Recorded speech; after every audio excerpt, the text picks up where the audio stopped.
Hello and welcome to our webcast for June 8, 2018. My name is Christian Debré and this is Amy Asbrook, the director of Toujours Vivant, Not Dead Yet. Hello. And also joining us is Taylor Ayat, our policy analyst and outreach coordinator. Hi. Hi. Toujours Vivant, Not Dead Yet is a non-religious organization. Toujours Vivant, Not Dead Yet is a non-religious organization by and for people with disabilities. Our goal is to inform, unify, and give voice to the disability rights opposition to assisted suicide, euthanasia, and other ending of life practices that discriminates against people with disabilities. Today's topics, we have two: financial abuse, inheritance, and assisted suicide. This is the first subject. And the second one is update from Portugal and California. Anyway. Amy will help us with it. Yep, I hope so. Okay, the first topic is financial abuse, inheritance, and assisted suicide. For the past couple of weeks, we've been looking at the finances of assisted suicide, people who have made illegal profits, and the fees earned by doctors for providing the service. Today, we'll be looking at the connection between financial abuse of elders, inheritance, and assisted suicide. The World Health Organization, and if you get the print version of our text, you will have a link to the WHO definition. It defines elder abuse as, quote, a single or repeated act or lack of appropriate action. Okay, it's important. Lack of appropriate Right. action. That can include neglect. Yes. Occurring within any relationship where there is an expectation of trust, which causes harm to an older person. And I mean, that's for elder financial abuse, but there's also financial abuse of younger people with disabilities. Yes. So we should just note that at the beginning. According to the King County in Washington prosecutor's office in Seattle, 10,000 people turn 65 every day. That's across the country. That's a lot. A frame. Yeah. Oh. Yeah, phrasing. Sorry. This number will remain consistent through the next 17 years. Ouch! It's more frightening. Yeah. That's the baby boom. Mm-hmm. We're all getting old. And Washington State, it's not a so big state. It's a plus or minus an average state. I think that's for the whole country. I think. Yeah, for the whole country. Okay, but so. Even for the whole country, is astonishing. It's a lot. Yeah. Let's see. 20% of these people will be victims of financial exploitation. So we went through a lot of studies when we were looking at this, and we found a lot of different figures. It depends on how the surveys were done. So if they surveyed people and said, have you been a victim of financial exploitation? No. People said no, because they didn't want to admit that they had been cheated. Yes. And that they had fallen for some scam. So 20% is a low rate. Yeah, it's sort of in the mid-low range of what we saw. So it may be a lot higher. Yeah, exactly.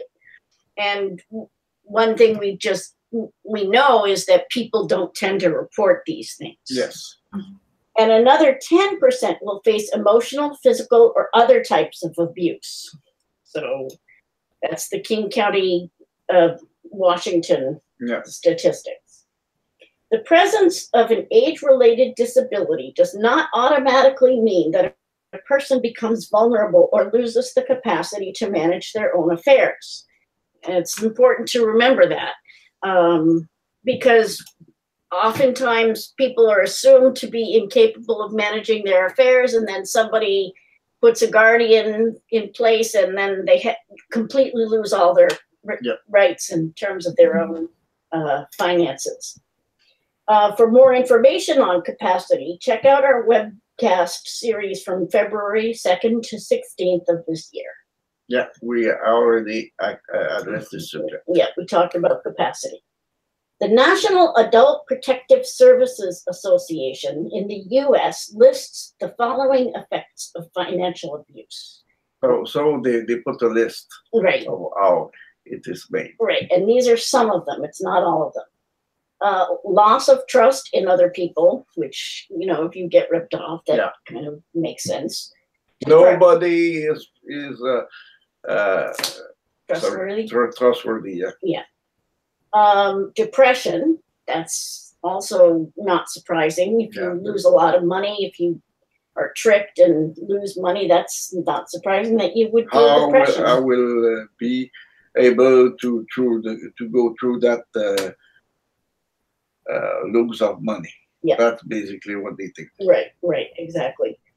Also, people have feelings of fear, shame, guilt, anger, self-doubt, remorse, and worthlessness. And most of the time, all of these at the same time. Right, and you know, that kind of adds up to low self-esteem. Yeah.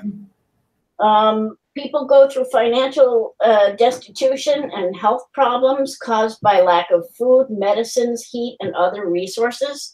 So if people are suddenly don't have enough money to pay for their medicines or enough to pay for food, they'll skip meals. Yeah, they will cut something that they really need. Right. People become reliant on government programs where they might not have had to if they hadn't been ripped off. Yeah, but this is what the government should do, support us. Right. Okay, after we have paid for many years income tax of different kinds. Yeah. People are faced with an inability. Do you want to say something, Taylor? I was about to say the same thing. You pay into the system for so many years. People should be able to collectively take care of you at the end of your life when you're now in need of this stuff. I agree. Yeah, and unfortunately, especially in the United States, the system makes people feel like they're, ripping, like they're stealing from the system if they use it, which is not true at all. That's true here too. Yeah, that's true. Not as bad, but yeah. But it's existing. Yeah. People also face an inability to provide for their own long-term care needs, and they face a loss of their homes. And these are the kind of circumstances that drive people to seek assisted suicide. And that's why we're concerned about financial abuse. Yeah. The American... And it's a reason more often used instead of I'm suffering. Yeah. Suffering is very, very low. Physical pain is not often, but people are embarrassed and they feel like they're a burden on their families, and especially if they've been victims of theft and fraud, then they. But mainly physical suffering is the main reason why they have put those laws. Right. It's what the people claim is the major reason. Yeah. But it's not true. The major reason is not that. Yeah. Okay. The American Bar Association published a fact sheet stating that financial abuse increases an elderly person's risk of premature death by 300%. It's enormous. Right. Enormous. And we're dealing with that right now with Christiane's mom, and it's very stressful for her. And she's going to have to move. And that's going to be a huge change and not very pleasant. And it does put her life in jeopardy just because it was a financial. So at 82, she might die. Yeah. We doesn't know. Right. It definitely puts. But it increased the risk. Yeah. So this is what we feel. Right. And a 2015 study by TrueLink Financial Services divided financial abuse into criminal fraud, including scams and identity theft. That's not my mother case, but the two other.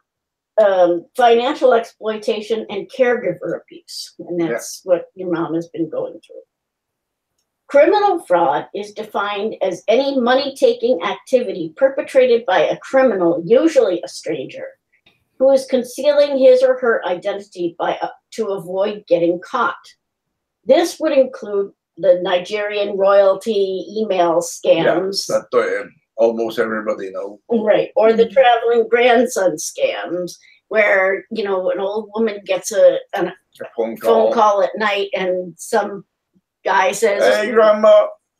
Yeah. "Hey, Grandma, I'm in jail. I need some money. My health is not going good. I need money. I need money. Right. Yeah. And she thinks, oh my goodness, I have to send my grandson some money. Mm-hmm. Right. Yeah. See, I won't have to deal with that because I just, you know, I'll laugh. I don't have any kids. Yeah. Yeah. Financial exploitation is when a company, in this, you know, a real company, misleads the person about the value or price of a good or service and avoids responsibility through legal technicalities. So I have a small word to say about Bell Canada, who sell many services over their ground line, normal ground line minimum, that old people doesn't need for any reason, okay? And they made a point to sell to them. Yeah. So it's a case. Right. Bell Canada. Right. This also includes dietary supplements and other products sold on TV with hidden shipping and handling fees, or subscription services. And what happens is they'll send you 3 magazines for 3 months and then say, oh, but your renewal for your subscription is due. You have to send us money. And hoping that the people forget that they never subscribed in the first place. Yeah. Or sometimes they could have to pay many times for in the year for the same kind of book that they are. Right. And there's also things like Ancestry.com, where it's almost impossible to cancel your subscription. Yeah, for having few information who take you 5 to 10 minutes to get, you have to pay for a full year. Yeah. Okay. The last kind is caregiver abuse, which is theft or fraud that is enabled by the relationship of trust between the perpetrator and the victim. This would include borrowing, quote unquote, money, rewriting a will, or misdirecting funds. And it happened in my family too. Yeah. Rewriting a will. Yeah.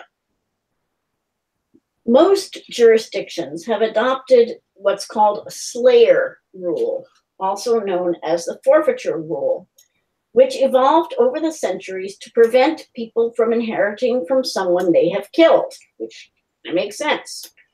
This is based on the principle stated in an 1889 case that it's not new. Right. No, like I said, it's evolved over the centuries, and it was sort of the major statement of the case was in 1889 in the US anyway, and in 1895 in Canada. And this is based on the principle that no one shall be permitted to take advantage of his own wrong or to acquire property by his own crime. Yeah, and all of those things are referenced in the text. Yeah. In Canada, the Slayer rule was stated in the Supreme Court in 1895. Under these laws, the murderer is treated as if they had died before the victim, and the money would go to the next generation. So it looks nice. Right. At first. Right. Yeah, and you know, we can't know that the next generation is completely honest either, but you know, we can hope. Yes. More recently, however, the Slayer rule is being re-examined in light of the legalization of assisted suicide on the theory that if the quote-unquote killing is not an illegal act, then no wrong has been committed. No one should be punished. Oops. So that's the theory anyway. And you know, looking at various jurisdictions, they're thinking about this. So, for example, in 2008, the Appeals Court of Wisconsin found that the state's Slayer statute did not apply in the assisted suicide of Edward Shunk. Mr. Shunk was hospitalized with a terminal illness, but came home for one last visit to his family, his pets, and his property. Edward's wife, Linda, and daughter, Megan, brought him to his cabin and left him alone with a loaded gun. He was found dead of a gunshot wound later that day.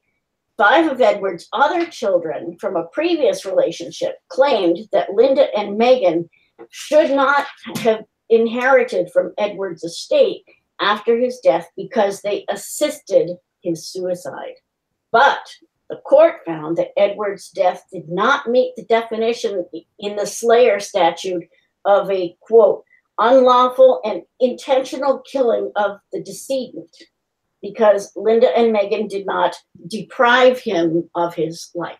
Yeah, they just leave the gun over there. Right. So basically, they assisted with his suicide, and the court found that they didn't deprive him of his life, and so they may inherit. Yeah. Yes. Right, because they weren't the ones to take the action that led to his death. They may have left the weapon lying around, but he was the one who picked it up and did the deed. The judge doesn't see the future of his decision. He saw only that he had 2 women who are ordinary women, and if he decides this is a killing action of any kind, they have to condemn them to prison. Right. And he thinks that those women should not go to prison, so he take a decision for today for those women.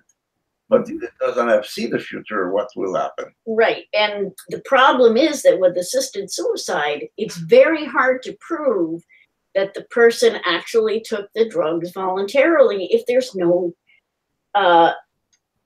neutral person to witness what happens. Yeah. And there usually isn't. Section 443.18 of California's End of Life Option Act. And this one is always is better even. Right. Well, it's more thorough. Yeah. The act, which was struck down a couple of weeks ago, states that its use shall not constitute homicide or elder abuse. So when they came up with this End of Life Options Act in California, basically they were precluding the use of the Slayer rule. And right now it's in suspension. We'll talk about that in a minute. But right now the act is invalid.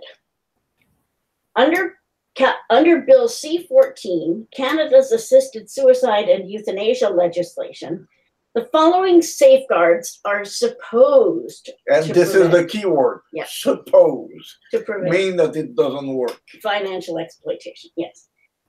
A person who signs the assisted suicide request on the recipient's behalf, as well as 2 people who witness the signing of the request, cannot be, quote, a beneficiary under the will of the person making the request, unquote, or receive, quote, a financial or other material benefit resulting from the person's death, unquote. The witnesses also cannot be a healthcare provider or personal care provider to the person seeking to end their life. In theory, it looks good. Right. But yeah, it's just theoretical. Right. And here are a couple of other theoretical safeguards. The doctors and nurse practitioner who determine eligibility and provide or administer the lethal substance cannot inherit under the person's will or another financial or other material benefit besides compensation for their services. So again, that's the way it's supposed to work. And we can, again, there's the question of whether there's a neutral observer and whether these things can be proved.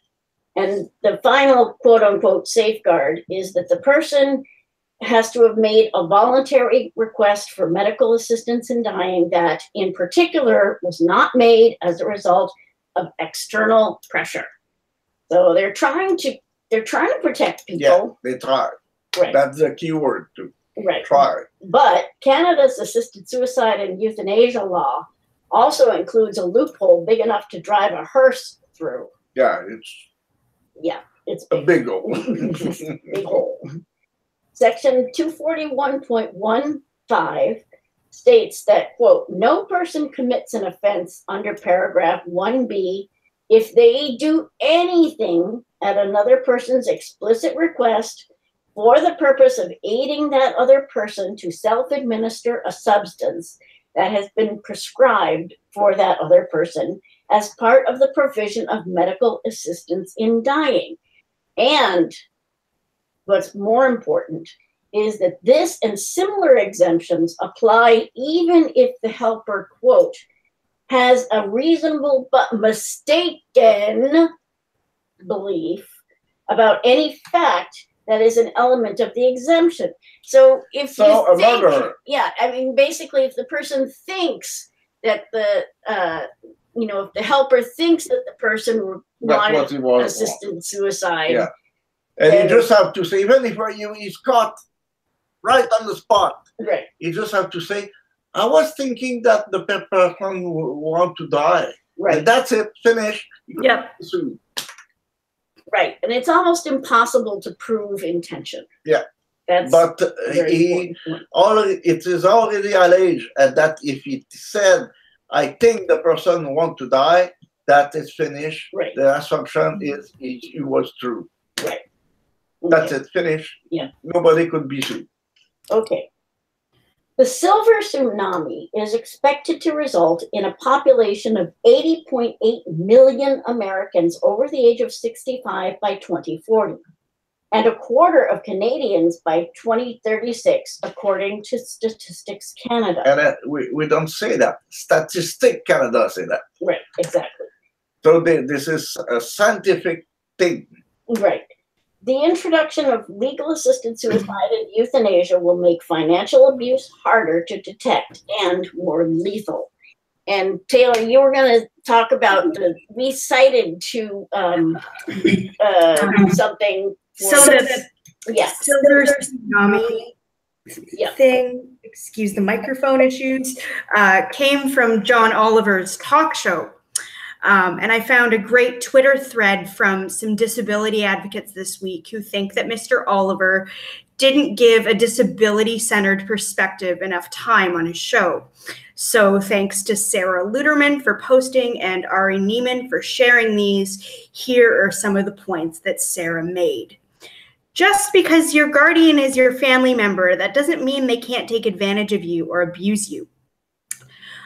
She mentioned the story of William Dean, an autistic man in Maine whose court-appointed guardian sold his house and had his cat put down. Restrictions on marriage and voting embedded in these guardianship laws are left over from eugenics and a desire to keep disabled people hidden from the public.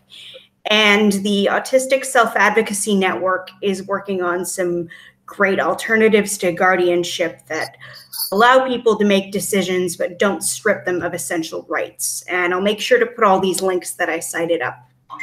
Great. Yeah, and in fact, it was actually a pretty short segment that he did, and it was less thorough than most of his segments. So I was kind of disappointed, and it could have been a lot better. So yeah, I agree that there were a lot of points missed. Okay, so our next topic is updates from California and Portugal. In California, Judge Daniel Otoya confirmed last week. We talked about this guy before. Right. Yes. That the process of adopting California's assisted suicide law violated the state's constitution, making the law invalid.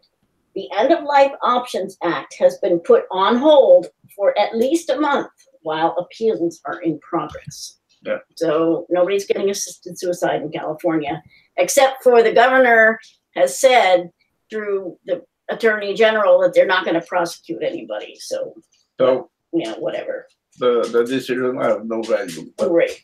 At least he take a decision. Okay. In Portugal, their parliament voted against introducing assisted suicide legislation on May 29th. The final tally was 115 opposed to the bill Yeah. I am too. And 110 supporting it with 4 abstentions. While early news coverage mainly focused on religious objections, we were happy to hear the Portuguese Doctors Association say that the bill violated key principles of the medical profession. So, as usual, the media is making this out like it's an issue between conservatives who oppose euthanasia versus progressives on the other side. But in love individual freedom and think that right, that's what they're ordering. right, exactly. However, members of the Communist Party also opposed the bill. Woo-hoo! Oh, okay, but be aware, communist in Portugal is not the same as communist here. Communist here is 0.0003% of the population, but over there, communist is a very important party. They and even there is a song about What? A flower, a red flower, bloom in Portugal. Okay, which means that the Communist Party take power and liberate Portugal. Yeah. That is a very, very important party in Portugal. Yeah. Okay. And Member of Parliament Antonio Felipe made a statement saying that legal euthanasia was not, quote, a sign of progress, but a step toward civilizational regression with profound social, behavioral, and ethical implications. This is continuing the quote. In a context in which the value of human life is frequently made conditional on criteria of social utility, economic interest, family responsibilities, and burdens on public spending, legalization of early death would add a new dimension of problems by accelerating the deaths of those to whom society refuses to respond and support in situations of fragility and need. Faced with human suffering, the solution is not to divest society of responsibility by promoting early death, but to ensure conditions for a dignified life. This guy really knows what he talks about. Yes. Mm-hmm.